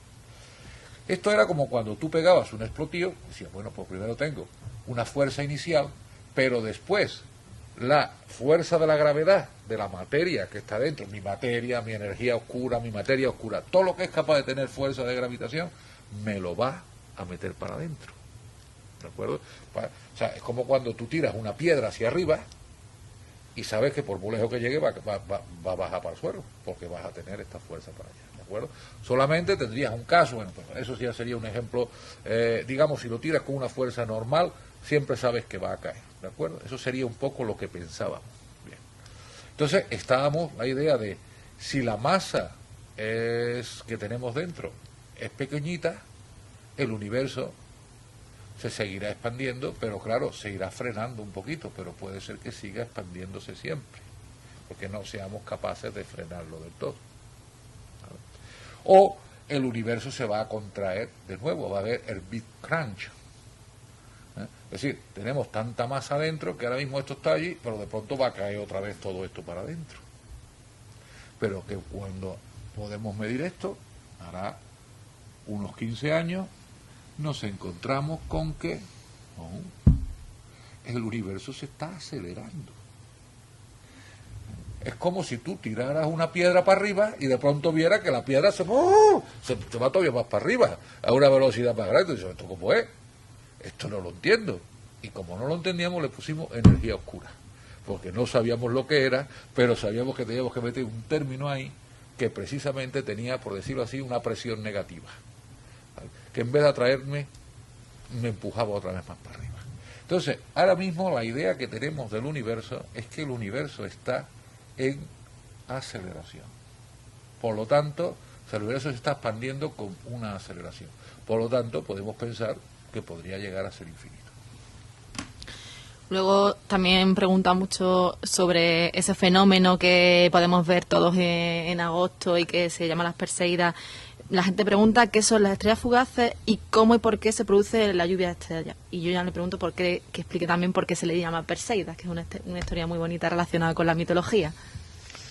Bueno, como ya os decía, el sistema solar donde nosotros vivimos está formado por lo que más o menos todo el mundo hemos estudiado en la escuela, ¿no? Que son el Sol, los planetas que giran alrededor del Sol, más o menos todos casi en un mismo plano, ¿no? Todos están también como en un tío vivo, excepto Plutón, que ya lo hemos echado de planetas mayores, ya lo tenemos como planeta menor, y después tenemos una cantidad de pedruscos bastante grandes entre Marte y Júpiter, y después de Neptuno, y de hecho se llaman transneptunianos, tenemos una cantidad enorme de pedruscos, enorme.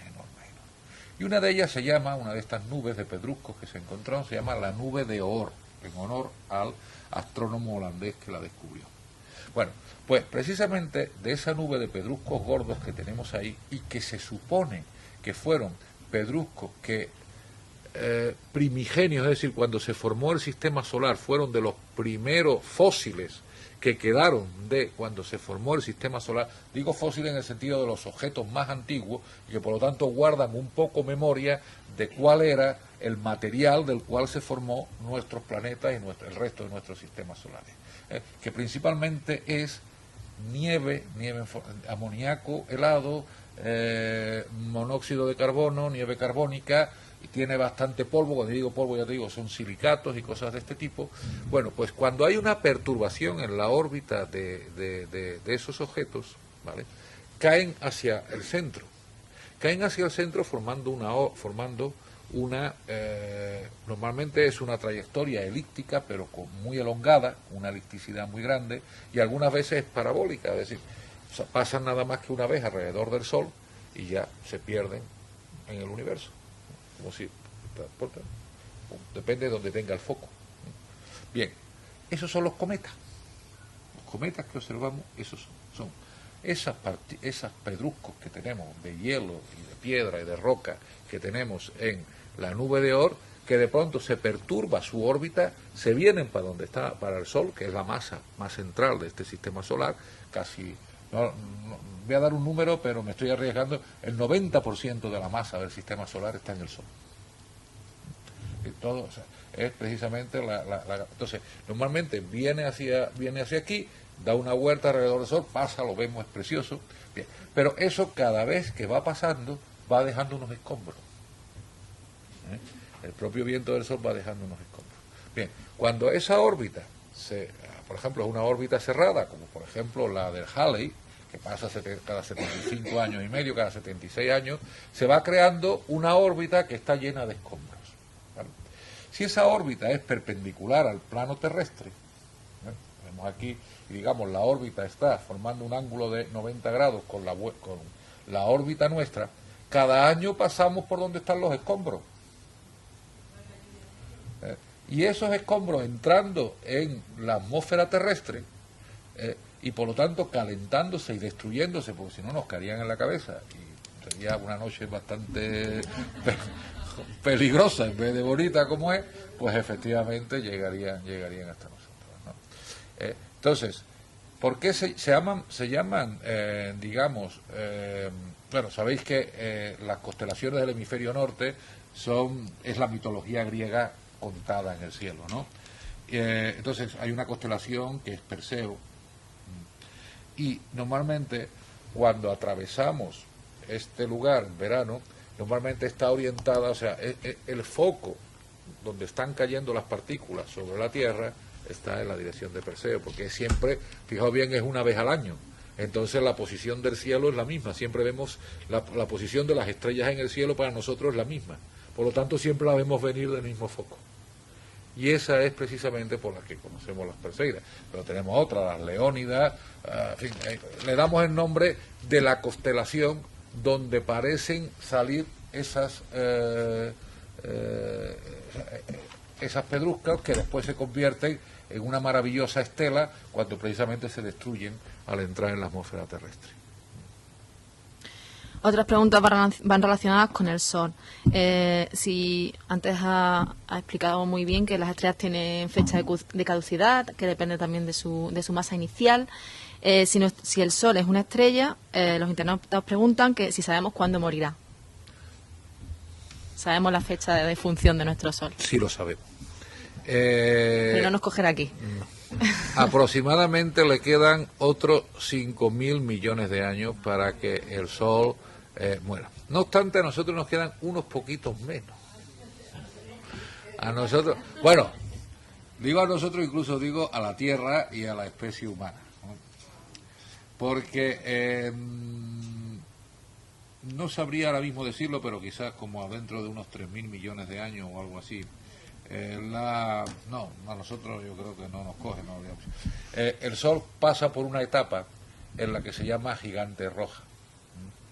Gigante roja. Si habéis visto Orión, la constelación de Orión, la constelación de Orión se ve ahora al amanecer, así. Cuando era de noche a las 7, yo llevo a mi hijo al colegio a las 7:30 y la veía que se estaba casi poniendo, y era precioso. Tiene 4 estrellas, una constelación muy grande, una constelación de invierno, tiene 4 estrellas muy brillantes y el cinturón en medio más o menos, ¿no? Esa es la estructura. Bueno, pues si os fijáis, hay 2 estrellas que están en los extremos, que una es azul y otra es roja, pero es que además veis que es roja perfectamente. Es muy brillante y roja. Es una gigante roja. En ese proceso de equilibrio que es una estrella, entre la energía que se produce en su interior, ¿de acuerdo?, que hace que las capas no caigan hacia el centro, la gravedad que intenta que las capas vayan hacia el centro. O sea, el que una estrella exista es un equilibrio tan perfecto de las fuerzas de las leyes de la física, es una cosa apasionante. Bueno, pues llega un momento en el que, claro, se le ha agotado al pobre todo el hidrógeno, ya ha cogido todo el hidrógeno y lo ha convertido en helio. Y ahora hay un proceso en el cual tiene que alcanzar una temperatura en su centro tan enorme para ahora juntar 2 átomos de helio y dar un átomo más pesado, y otra vez seguir perdiendo esa energía. Entonces, para lograr esa temperatura y esa presión, se produce un efecto, se produce un desequilibrio, en el cual la parte interior se contrae, pero la parte externa pierde de pronto y se expande. Entonces la estrella se hace mucho más grande, pero disminuye la temperatura, por eso la vemos roja. El azul es una temperatura más alta que, fijaos bien, sí, el hierro candente, cuando en la siderurgia, cuando el hierro se pone a temperatura alta no se pone rojo, se pone blanco.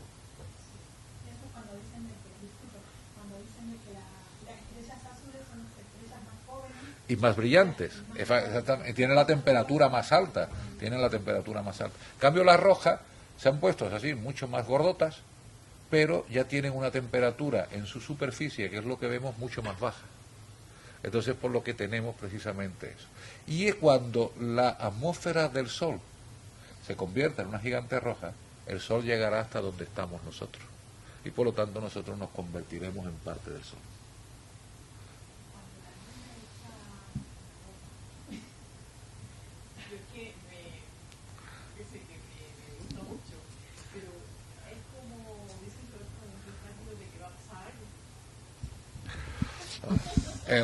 El ser humano nos ha encantado que nos cuenten cuentos. O sea, eso es algo maravilloso, ¿no? El que nos cuenten historias y que además que nuestros terrores, nuestros propios terrores internos, los volquemos, ¿no? Es una manera de hacer catarsis.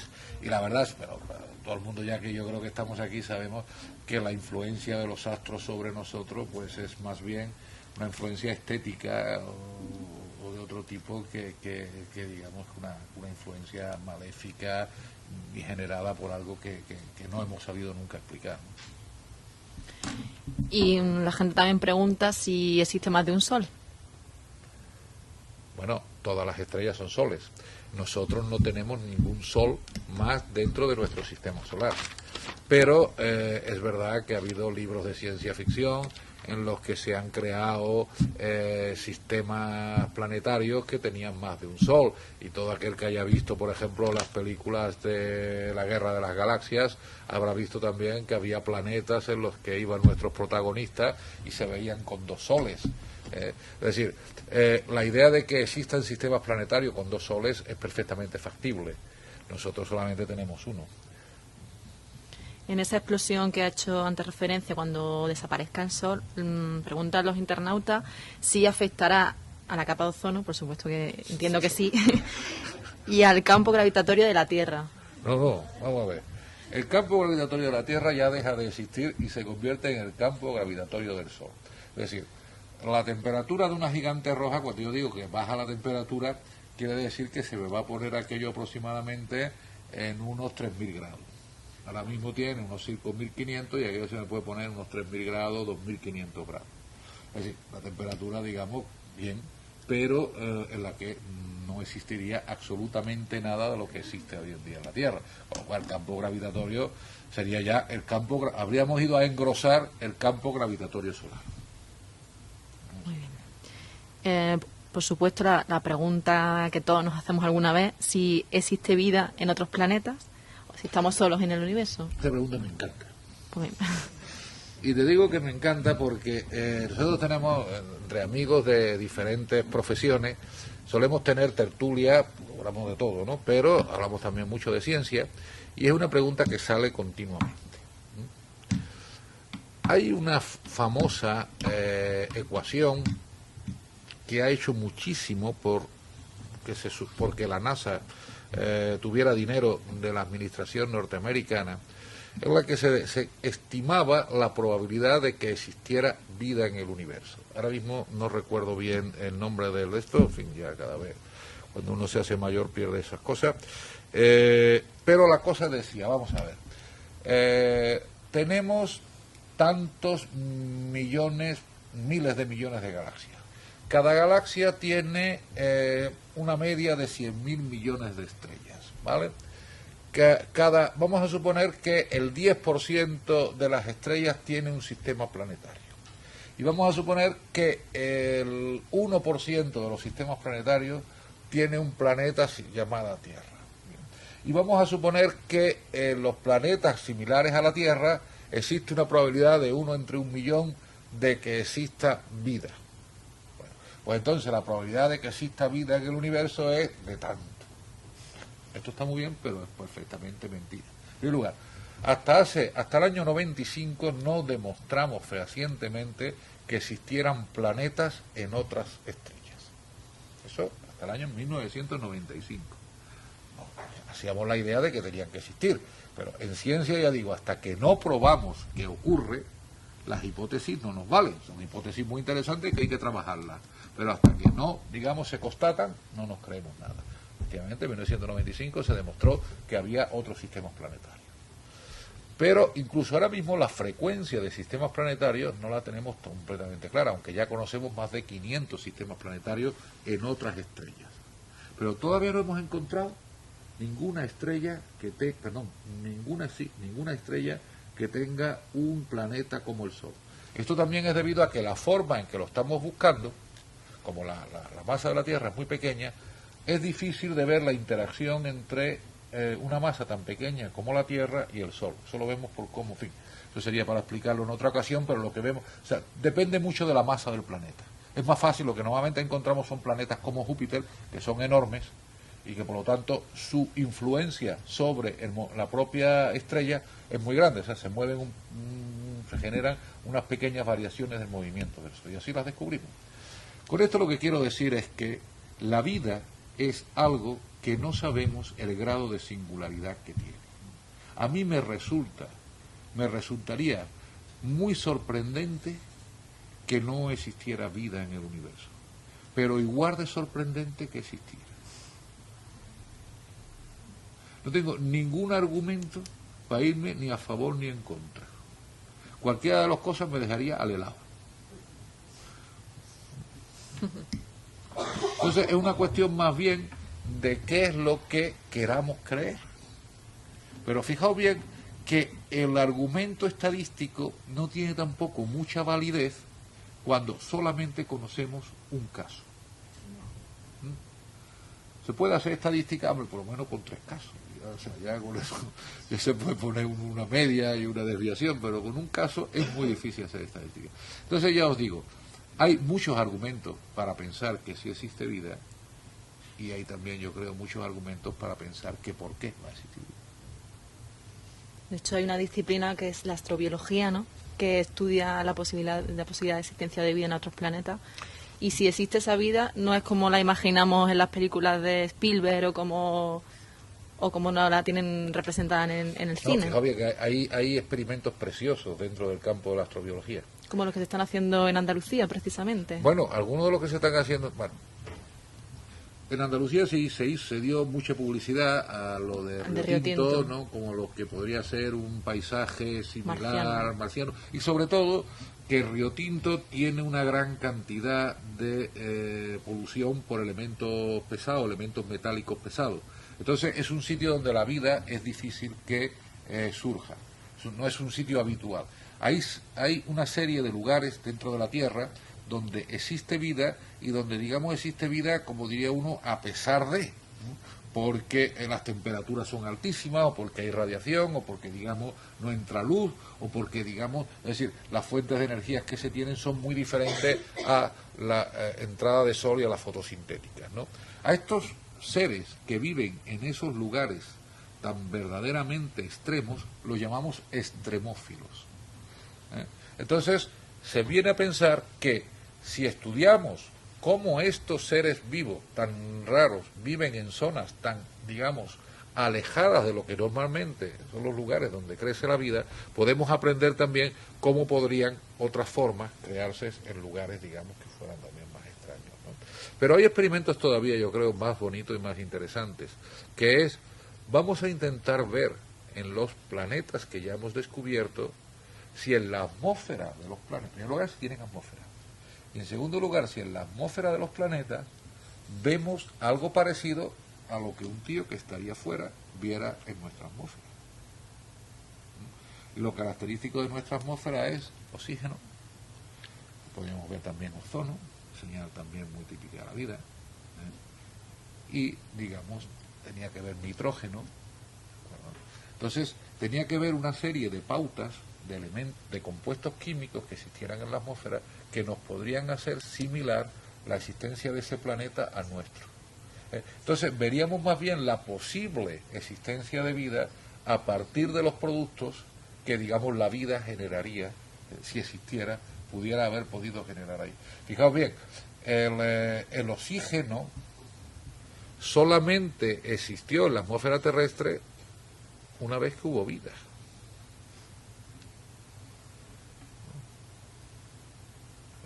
El oxígeno no existía en la atmósfera terrestre. La atmósfera terrestre primitiva era muy baja en oxígeno y muy alta en CO2. O sea, la vida es la que ha generado el oxígeno.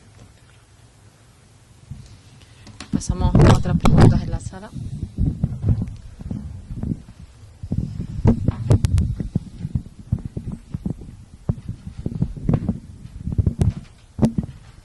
Yo quería darle las gracias al profesor porque estoy disfrutando mucho esta tarde. La verdad es que yo he empezado a saber de esta ciencia o a interesarme por ella cuando dejé de trabajar. Pero tengo una pregunta. O sea, gracias porque la verdad soy una novata en esto. Gracias por venir. Pero no dejo de cada día de estar más admirada con todo lo que leo. Tengo la pregunta es, ¿qué relación hay entre la astrología y la astronomía? La astronomía es una ciencia, sí, y la astrología con relación a la... Es la que usted quiera. Yo con eso, en ese tipo de cosas, digamos, absolutamente... es decir, vamos a ver. La astrología, durante mucho tiempo, hay una manera de entender el universo, que es la manera que la entienden nuestros hijos. Todo el mundo que ha tenido un hijo, o que tiene un hijo de 1 año, de 2 años, o de 3 años, sabe que la explicación que intenta darle a las cosas es una explicación directa y digamos, una plasmación del mundo que él vive, de su pequeño mundo donde él está, a una realidad desconocida. ¿De acuerdo? Esto mismo hemos hecho los seres humanos al principio de la humanidad. Siempre hemos intentado dar una respuesta de lo poco que conocíamos a los problemas que veíamos de fuera. ¿Vale? Y además hemos intentado en cierta manera mitigar ese efecto de esa forma. La astrología durante mucho tiempo, en un mundo cambiante, en un mundo en el cual las condiciones de vida tenían que ser verdaderamente difíciles, habría que buscar algo sólido a lo que agarrarse. Lo que era inmutable, lo que estaba ahí todos los días, lo que no cambiaba, lo que era perfecto era el cielo. Por lo tanto, queríamos buscar una explicación a nosotros mismos en ese cielo que estaba ahí. Las primeras personas que miraron el cielo de una forma continuada y sistemática fueron los astrólogos. Fueron los astrólogos digamos, de los ríos Éufrates y Tigres, de toda la parte de Mesopotamia. Las primeras tablillas cuneiformes donde, digamos, la escritura se vio por primera vez, que datan de aproximadamente 3.500 o 4.000 años antes de Cristo, estas hablan de astrología. hablan de observaciones sistemáticas de los astros. No, van unidas, pero en aquel momento la explicación del universo era entendible que fuera un sentimiento mágico. Hoy en día hemos intentado, y no crean que no lo hay, muchísimos científicos han intentado buscar la relación entre los astros y nosotros. El mismo Newton dedicó el 10% de su vida a ser un científico. El 90% restante era un alquimista y un astrólogo. Él creía en la alquimia. Lo que pasa es que por ese 90% de la alquimia no lo conocemos, y por el 10% que hizo en ciencia, la teoría de la gravitación universal fue en parte un intento de Newton de explicar la influencia de los astros sobre nosotros. Newton tenía todavía, digamos, ese influjo de la cultura anterior, pero no era tonto, ni muchísimo menos. Y dijo, vamos a ver, si yo considero que los astros influyen sobre mí, tienen que ejercer una acción a distancia sobre mí. ¿Qué acción a distancia? O sea, ¿qué tipo de fuerza, qué interacción es la que ejercen los astros sobre mí? Claro, entonces él se dio cuenta que efectivamente la única interacción que era capaz de ver, de explicar y además de formular era la atracción gravitatoria. Y esa es la única atracción que ejercen los astros, la atracción gravitatoria. Kepler, que fue un magnífico, tiene hecho su propio horóscopo. Es decir, hubo un tiempo en el cual evidentemente no se pudo descartar, de cierta manera, la influencia que los astros tenían sobre nuestra vida. Hoy en día no hay ningún astrólogo ni ninguna teoría astrológica que resista el más mínimo escrutinio científico. No hay nadie que quiera hacer una prueba de predicción y de decir, bueno, vamos a ver, si con que te pase el 25% yo me lo creo. No, es decir, no hay ninguna influencia, y esto ha sido una herencia de nuestro pensamiento mágico. Y esto también viene a colación con lo que empecé a escribir la charla. En un mundo cada vez más tecnológico, lo que nos estamos acostumbrando es que nuestros deseos se conviertan en realidad a la hora de ya. Y cuando tenemos problemas, que tenemos problemas en una época de crisis, pues todavía más, ¿qué es lo que pululan en nuestras televisiones? Los señores que nos dicen que por un módico precio de no sé cuánto, pues nunca, gracias a Dios, no me ha dado todavía por llamar, pues te arreglan el noviazgo del niño, la enfermedad que tú tienes y no sé cuánto, no sé qué. Bueno, ¿qué es más la astrología? Por eso le digo, o sea, la astrología es lo que cada uno considere que es, ¿no? Pero desde luego no entra dentro del campo científico. Esto es lo que, digamos, yo no digo que sea ni verdad ni mentira. Lo que digo es que no entra dentro del campo científico. No resiste el paso por un escrutinio científico. Esto es algo. Entonces, la astrología y la astronomía se separaron aproximadamente pues en el siglo XVII, y a partir de entonces pues cada uno ha vivido su vida, ¿no?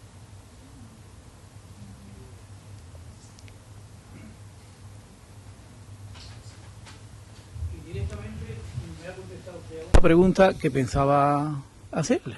O sea, que ha contestado usted la pregunta antes de que yo se la hiciera. Ha mencionado usted el Big Bang, el Génesis, ha mencionado el Éufrates y el Tigris. Estos señores que escribieron el Génesis, porque eso se escribió después del Big Bang, mucho después. Muchísimo después. ¿No serían ya astrofísicos de aquellas épocas, de aquellos tiempos, y esa era su visión de ellos? Y como no supieron explicar el Big Bang, dijeron que lo había hecho un ser extraordinario, un ser... Por supuesto. Todas las cosmogonías, y no solamente existe el Génesis es una de ellas, la que concuerdan otras muchas religiones. Por ejemplo, el tema del diluvio está en muchísimas religiones, el tema de una Trinidad existe en muchísimas religiones, el tema de una virgen de la que nace el primogénito del Dios existe en muchísimas religiones. Es decir, existen unos pensamientos, digamos, también, que eran pensamientos colectivos de la sociedad de cada época, y esos pensamientos colectivos vienen también y se introducen dentro de la explicación de la cosmogonía del propio universo que uno cree. Está claro, lo que sí resulta interesante es que efectivamente ponen a un universo que nació de la nada, y que dijo hágase la luz.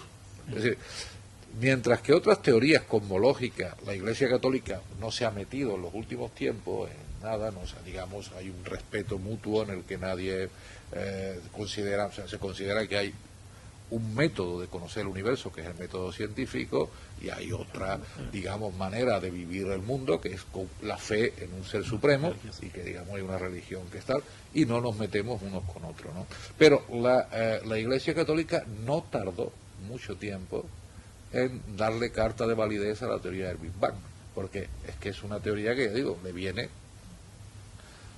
al pelo, tiene muchísimas similitudes con lo que... Es que aquellos señores que escribieron el Génesis tenían ya conocimiento de que había ocurrido algo, pero a lo mejor no supieron explicárnoslo y buscaron, como en la mitología griega, buscaron un dios que fue el que lo hizo. Bueno, yo creo... Y entonces la religión católica, perdone que la interrumpa, entonces la religión católica, a la hora de escribir la Biblia, que no existía todavía la religión católica donde se escribió la Biblia, no existía la religión católica ni muchísimo menos. Entonces aquellos señores, aquellos pensantes que tenían unas creencias, las que fueran, pues lo aprovecharon, lo apropiaron para ellos, para decir, esto lo ha hecho esta persona o la otra, o este ser poderoso o aquello. Pero yo creo que todos tienen una realidad y todos tienen una razón. Porque el Big Bang se creó y a partir de ahí es cuando empezaron estos señores a escribir que si se separó el agua de la tierra, se hizo lo otro y otro, eso es que ellos lo verían. Y tal y como yo lo veo, fue una constelación, una explosión que se volvió. Yo pienso, un globo, metemos varios globos y metemos gas dentro. Y le pegamos fuego y explota. Y el globo hace así, se contrae. Y entonces, y son las capas que tienen los globos contra ellos. Eso es lo que ocurriría. Entonces estos señores en el Génesis tratan de explicarnos aquello que ocurrió, la separación de toda aquella serie de cosas, pero ellos lo agencian a que lo hizo un dios que hizo las cosas. La diferencia está en que el Big Bang, según nuestros cálculos, ocurrió hace 14.500 millones de años. Sí, y entonces no y el ser humano, el que no escribía todavía, ese está aquí desde aproximadamente, vamos a ponerle en el mejor de los casos, 1 millón de años. Vamos a ponerle 3 millones de años, pero poco más. Es decir, entonces, digamos, no hubo ningún ser humano que pudo ver el nacimiento del universo, obviamente no. Lo único que pasa es que también el ser humano tiene un cerebro que somos muy próximos, nuestro cerebro y el cerebro de nuestros antepasados se parecen muchísimo. Yo no sé si habéis tenido aquí o vais a tener a otro invitado que va a tratar del tema del cerebro, o tuvisteis ayer. O sea, os puedo decir que el cerebro que tenemos hoy en día los seres humanos y el cerebro que tenía el que escribió la Biblia, 2 gotas de agua. 2 gotas de agua. Es decir, el cerebro no ha evolucionado, digamos, desde en los últimos 3.000 años o 4.000 años, en absoluto. Por lo tanto, las respuestas a los problemas son muy similares. Podemos tener unas herramientas distintas, pero la manera en que nuestro cerebro va a buscar las respuestas, completamente similares. Sí, 2 barcos que caminan por un río, cada uno va en un barco, pero que van al mismo punto de destino. Gracias. Bueno, volvamos a la vida extraterrestre. Bueno, esa que no sabemos si sí o si no, pero vamos a volver. Bueno, no tan extraterrestre. ¿Es posible la vida del ser humano en el planeta rojo, en Marte? Ayer, ¿Y qué tan lejos estamos de hacer todo eso? Ayer vi un programa de televisión, un programa de la NASA que me encantó y que trataba de eso. Trataba de cómo colonizar otros mundos. Está claro que ya el ser humano, aunque sepa que lo de la gigante roja cuando lo llegue va a ser una cosa cortita, o sea, digamos, no viene de antaño, está preparándose. Es decir, el ser humano como especie animal tiene un deseo de permanecer. No nos resignamos a que la especie humana desaparezca. Aunque sepamos que esto va a ocurrir dentro de muchísimos años. Especie humana como animal, como especie animal. Entonces estamos buscando desde ya soluciones a cómo hacer eso, soluciones de cómo irnos a otras estrellas, no ya solamente a Marte, sino de cómo irnos a otras estrellas. Había ideas maravillosas, había ideas de los barcos solares. Es decir, El Sol genera un viento de partículas, no es un viento, no es el viento que tenemos aquí, pero como si equivalente, son partículas que va eyectando el Sol, y que si uno pone una tenue capa de material reflectante, como esto que ahora le ponen a los accidentados, que es así como plateado, imaginaos eso, una capa muy fina, reflectante, eso el Sol podría empujarlo más allá del sistema solar. Y hablaban de poner incluso hasta un láser superenergético que nos pudiera, que enfocara y empujara a esa vela y nos llevara más para allá. Lo que requiere es que el hombre simplemente requiere unas cosas bastante simples para poder vivir. Requiere un sistema sostenible, o sea, un sistema en el que todo lo que produzca, ¿de acuerdo?, allí sea completamente reciclable, o sea, y un sistema de energía que te vaya llegando y que te vaya. Puedes coger, en un viaje de este tipo, puedes coger energía de las estrellas, energía luminosa de las estrellas, o pudieras tener un sistema, la fusión. Se está hablando, como sabéis, uno de los grandes mitos también en la generación de energía es si podemos crear un sol que no nos explote. O sea, podemos crear aquí lo que se llama una fusión, ¿no? Ahora mismo la energía nuclear que tenemos es energía de fisión. No somos capaces de hacer lo que hace el Sol aquí. Aquí somos capaces de coger un átomo grandote y dividirlo. Y también se producen pérdidas de masa, y esas pérdidas de masa se transforman en energía. Pero no somos capaces de coger dos átomos chiquititos, juntarlos. No. Es algo que se está trabajando y una de las cosas en las que se está invirtiendo. Pero está claro que sí podemos, sí tenemos capacidad de crear una colonia en Marte, y sí tenemos una capacidad, al menos sobre el papel, para hacerlo. ¿Qué sucede? Esto requeriría unas inversiones tremendas, y actualmente esta es una toma de decisión complicada. Como está el mundo, esta es una inversión necesaria, es una inversión. ¿Quién apuesta por esto? Lo puede ya hacer un país, lo tiene que hacer una especie de asociación, de federación de países. O sea, es algo que yo creo que sí hay soluciones para el problema, pero que obviamente no hay una financiación clara, y ni nadie ahora mismo que esté capacitado para, un país solo que esté capacitado para llevar ese problema adelante, ¿no?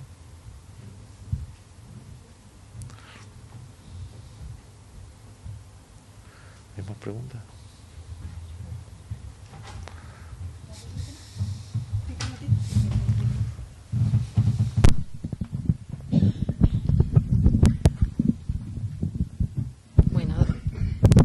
Dos últimas preguntitas y ya vamos cerrando. Si fue tan fácil llegar a la Luna, preguntan, ¿por qué es tan difícil llegar a Marte o a otro planeta? Bueno, por la distancia. Es simplemente la distancia. Es decir, la Luna es el sistema más cercano que tenemos a nosotros, y ya digo, a la Luna tenemos tecnología, perdón, a Marte tenemos tecnología para ir a Marte.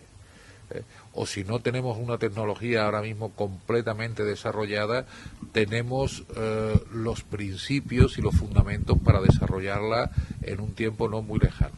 El problema es el grado de inversión que se necesita. Cuando se lanzó el primer satélite artificial ruso, no recuerdo bien el año con precisión, pero alrededor de 1957, o no recuerdo bien, 54, entró pavor en Estados Unidos. Entró pavor. De hecho, se cambió completamente en el Senado norteamericano. Hubo una discusión sobre la educación en Estados Unidos. Y un senador llegó a decir, si no cambiamos el sistema educativo y nuestros hijos aprenden matemática, tendrán que aprender ruso. Ellos veían una especie de desarrollo, dentro de todo lo que era la Guerra Fría, el desarrollo tecnológico que, demostraron tener los rusos al poner un satélite en órbita, les produjo, un denso pavor. Entonces se creó el programa para poner el primer hombre en la Luna. Y eso fue una componente más de la Guerra Fría entre esas dos potencias. Y eso llegó a que efectivamente Estados Unidos invirtiera una cantidad de dinero extrema para que eso tuviera lugar. Hoy en día, el hecho de que no exista una guerra fría, de que no exista otra potencia que tecnológicamente le ponga la pata por encima a Estados Unidos, también implica que estén un poquito más relajados. Y que evidentemente los problemas que tenemos cada vez en el mundo son muy variados y múltiples. Y no tenemos fondos como para resolverlos todos. Entonces hay que tomar decisiones políticas. Y ahora mismo, bueno, Bush, cuando estaba George Bush, se habló otra vez de poner a un hombre en Marte. Cuando entró la nueva administración, vamos a pensarlo mejor. Hay otros problemas que tenemos que resolver. Bueno, pues yo creo que en estas 2 horas de habla y de charla de astronomía con Emilio Alfaro, pues creo que ha sido suficiente. Felicitarlo por el diálogo, que no es una conferencia, ha sido un diálogo verdaderamente tanto con los internautas como con la gente aquí. Muchas gracias por estas 2 horas de divulgación. Y mañana pues les emplazamos a un nuevo Café Conciencia virtual que tendrá lugar en el pueblo sevillano de Fuente de Andalucía. Irá sobre el reto energético y estará a cargo del catedrático de termodinámica de la Universidad de Sevilla, Valeriano Ruiz. Hasta mañana. Muchas gracias. Gracias.